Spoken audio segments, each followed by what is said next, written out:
Hello friend, आज मी तुम्हाला मटर गोबी recipe सांगणार आहे. तुम्ही नक्की बघा. इथे मी अर्धा किलोच्या वर गोबी घेतली आहे. याचे देठ काढून घेऊयात आपण. हे पूर्ण एक करून आपण याचे पीस करून घेऊयात एक एक बारीक.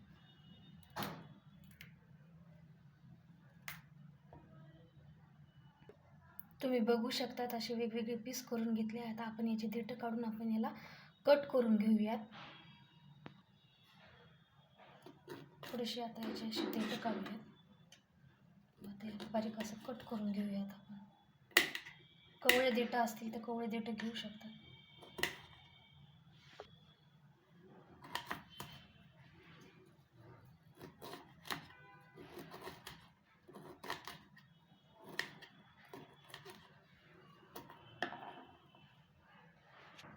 तर इथे माझी पूर्ण फुलगोबी चिरून झालेली आहे. आता आपण याला गरम पाण्यामध्ये मीठ टाकून 5 मिनिटे ठेवूयात. आता मी यामध्ये गरम पाणी घेते.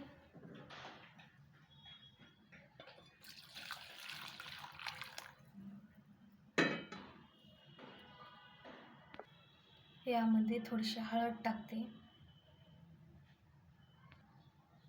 यामध्ये मीठ टाकते, म्हणजे याने आपल्या गोबीमध्ये काही किटाणू किडे आळे असतील ते पूर्ण मरून जाते. आपण गरम पाण्यामध्ये 5 मिनिटासाठी ठेवूयात गोबीला.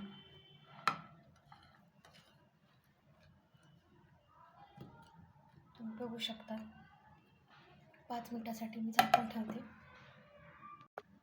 आता इथे मी एक टोमॅटो घेतला आहे, 3 मीडियम आकाराचे कांदे घेतले आहे, 1 लसणाचा गड्डा घेतला आहे.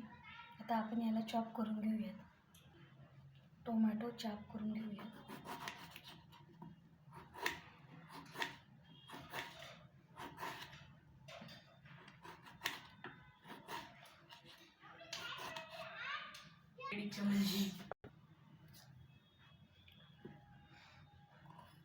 कांदा मोठा मोठा कापून घ्यायचा, कारण कांदा टोमॅटो आणि लसणाची आपल्याला पेस्ट करायची आहे.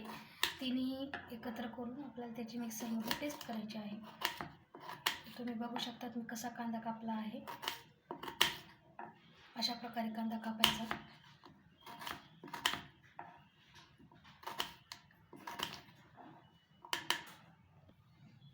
इथे कांदा टोमॅटो लसूण आणि कोथिंबीर हे आपलं झालेलं आहे चिरून. आता हे सर्व आपण मिक्सरमधून बारीक करून घेऊयात. हे सर्व आता आपण मिक्सरमधून काढून घेऊयात. कांदा टोमॅटो लसूण आणि कोथिंबीरची पेस्ट बारीक झालेली आहे. आता आपण गोबी फ्राय करून घेऊयात. आता गोबी आपण प्लेटमध्ये काढून घेऊयात. तर इथे मी छोट्या चम्मचने 2 चम्मच बेसन पीठ घेतलं आहे. आपण हे बेसन पीठ पूर्ण गोबीला लावून घेऊयात, म्हणजे या गोबीला पूर्ण एक प्रकारची चांगली अशी कोटिंग येते. म्हणजे आपण तेलामध्ये फ्राय करत आहेत ना भाजीला फोडणी टाकण्याच्या आधी, याला छान अशी कोटिंग येते.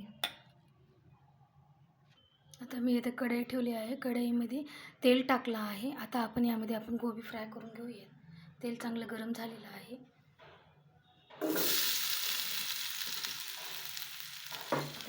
चांगलं असं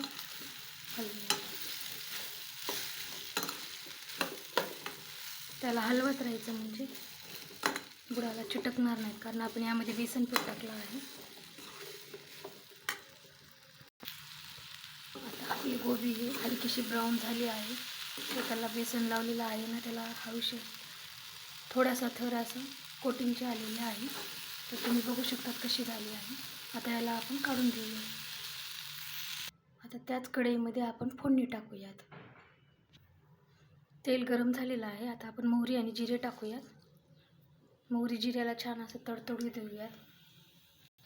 आता आपण केलेली ग्रेव्ही मिक्सरमध्ये टाकूयात. कांदा टोमॅटो लसूण ग्रेव्ही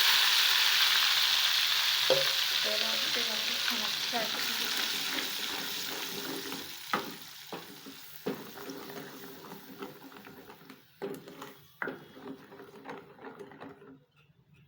आता आपला हा मसाला थोडासा फ्राय झाला आहे. आता यामध्ये आपण घरगुती मसाले टाकूया. येथे मी मिरची घेतली आहे, मसाला घेतला आहे, धनेपूड घेतली आहे, दालचिनी घेतली आहे, 2 लवंगा घेतल्या आहे, 2-3 मिरे घेतले आहेत, हिरवी मिरची घेतली आहे आणि इथे कस्तुरी मेथी घेतली आहे, लाल मिरची घेतली आहे. तर आपण आता हे सर्व यामध्ये मिक्स करूयात, तेलामध्ये छान असं फ्राय करूयात.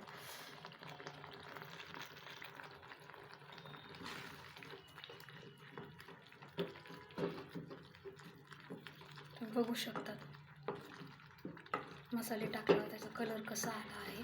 आता आपण याला 2 ते 3 मिनटं असंच मीडियम गॅसवर वाफवूयात.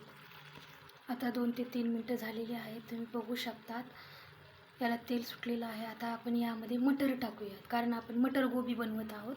तर मी इथे अर्धी वाटी मटर घेतले आहेत. तर मटरही टाकून आपण या मसाल्यामध्ये फ्राय करूयात. आता या सर्व याला आपण फ्राय करूयात.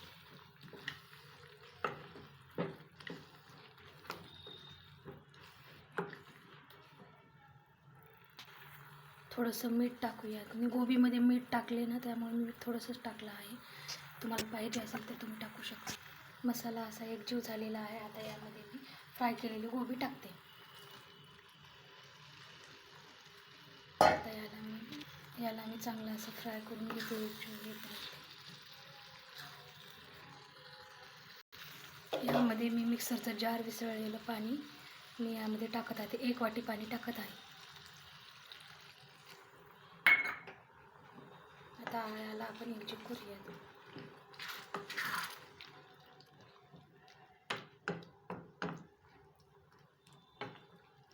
तुम्ही बघू शकतात आपली ग्रेव्ही कशी झाली आहे.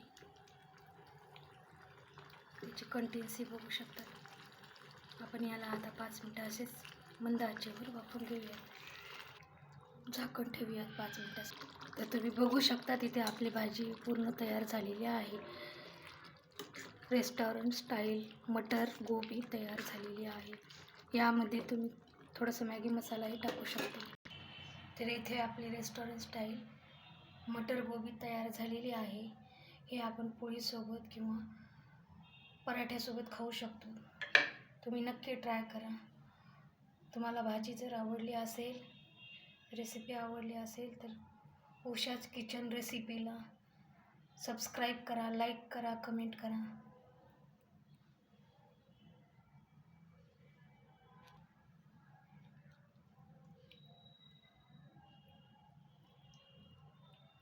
कमेंट करून नक्की सांगा.